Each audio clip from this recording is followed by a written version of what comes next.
மலையனூர் எல்லையிலே பெரியாயி, மல்லார்ந்த பார்வையான பெரியாயி, மக்கள் குறை தீர்க்கும் பெரியாயி. மனதார நினைத்தவருக்கு மனக்குறை தீருமம்மா, உளமாற நினைத்தவருக்கு உள்ளக்குறை தீருமம்மா என்று அமாவாசை தோறும் ஆயிரக்கணக்கான பெண் பக்தர்கள் மடிப்பிச்சை ஏந்தும் அங்காள பரமேஸ்வரி அம்மன் கோவில் விழுப்புரம் மாவட்டம் மேல்மலையனூரில் எழுந்தருளியுள்ளது. சுமார் 2000 ஆண்டுகளுக்கு முன்பு உருவாகிய இந்த கோவில் வீற்றிருக்கும் அங்காள பரமேஸ்வரி அனைத்து யுகங்களுக்கு முன்பே இத்தலத்திற்கு வந்துவிட்டதாகவும் இங்குள்ள மண்புற்றில் குடியேறி பக்தர்களுக்கு அருள் பாலிப்பதாகவும் கூறப்படுகிறது.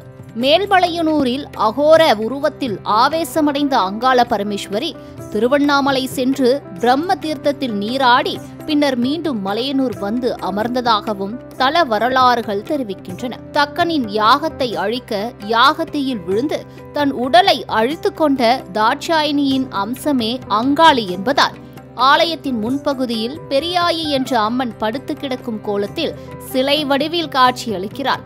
யாகத்தீயில் அம்மன் தன்னை அழித்து கொண்டதன் நினைவாக இங்கு வரும் பக்தர்கள் சாம்பலை பிரசாதமாக பூசாரிகள் வழங்கி வருகின்றனர். இத்தலத்தில் அமாவாசை நாட்களில் தங்கி அன்று நடக்கும் சிறப்புமிக்க அர்த்தசாம பூஜையை கண்டால் நோய்கள் தீர்ந்து நம்மை பிடித்துள்ள பிரச்சனைகள் தீரும் என்பதால் அன்றைய தினம் ஆயிரக்கணக்கான பக்தர்கள் கோவிலில் குவிந்து சாமி தரிசனம் மேற்கொள்கின்றனர். காலசர்ப தோஷம் உள்ளவர்கள் இக்கோவிலில் உள்ள புற்றுக்கு பால் ஊற்றி கிழக்கு நோக்கி விளக்கேற்றி வழிபட்டால் தோஷங்கள் நீங்குவதாகவும், திருமண தடை நீங்கிய பெண்கள் இக்கோவில் மாங்கல்யங்களை காணிக்கையாகவும் வழங்கி நேர்த்தி கடன் தீர்க்கின்றனர்.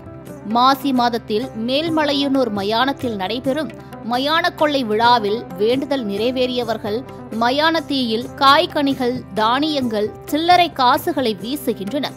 பின்னர் திருவிழா முடிந்ததும் அந்த மயான சாம்பலை எடுத்து சென்று தங்கள் வீடுகளில் துணியில் முடிந்து கட்டி வாசலில் தொங்கவிட தீய சக்திகள் விலகும் என்பது பக்தர்களின் நம்பிக்கையாக இருந்து வருகிறது.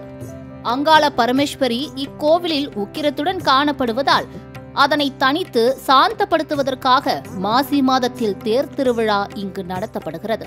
அந்த தேரில் தேவர்களும் ரிஷிகளும் முனிவர்களும் சக்கரங்களாகவும் அச்சாணியாகவும் மாடங்களாகவும் மரப்பலகைகளாகவும் சிம்மாசன மேடையாகவும் மாறி நிற்கும் நிலையில் அங்காள பரமேஸ்வரி அம்மன் கோபம் தணிந்து அந்த தேரில் ஏறி அமர்ந்து வீதி வலம் வருவதாகவும், தேரோட்டம் முடிந்ததும் தேவர்களும் ரிஷிகளும் முனிவர்களும் தேரை விட்டு மறைந்து விடுவதாகவும் கூறப்படுகிறது. இந்த விழாவில் தமிழகம் மட்டுமில்லாமல் உலகெங்கிலும் வாழும் மக்கள் கலந்து கொண்டு தேர் இழுத்து சாமி தரிசனம் செய்கின்றனர்.